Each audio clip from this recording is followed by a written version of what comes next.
बयान पढ़ा होगा। ठीक है, अगड़ा करिए, पिछड़ा करिए, आरक्षण होना चाहिए। आरक्षण के पक्षधर हम भी हैं, हमारी पार्टी भी है, आरक्षण दिया भी है। जितने गरीब हैं सबको आरक्षण दिया, दूसरे वर्गों में भी जो गरीब हैं उनको भी आरक्षण दिया।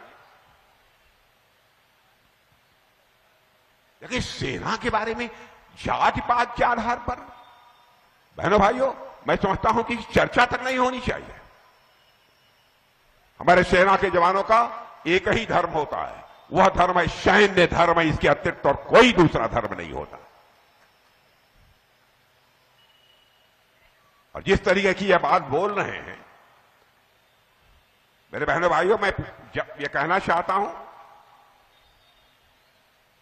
यह देश के हित में किसी भी सूरत में नहीं है। और मैं कांग्रेस के दोस्तों से कहना चाहता हूं, कम से कम हमारी सेना को राजनीति में मत घसीटिए।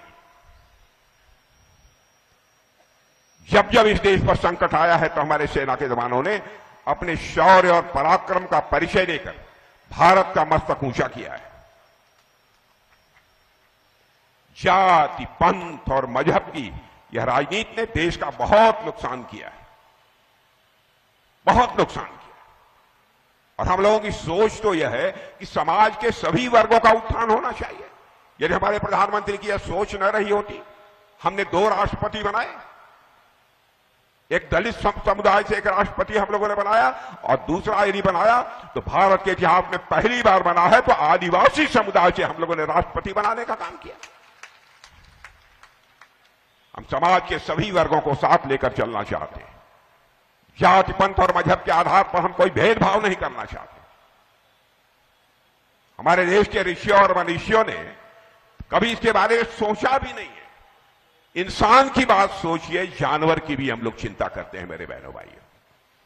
नाग पंचमी का दिन होता है, तो नाग पंचमी के दिन जिस काले नाग के काट लेने के बाद मरने की पक्की गारंटी होती है, उस काले सर्प को भी शुद्ध गाय का दूध पिलाकर दीर्घजीवी होने की कामना दुनिया में किसी देश में की जाती है तो केवल और केवल हमारे और आपके देश भारत में की जाती है मेरे बहनों।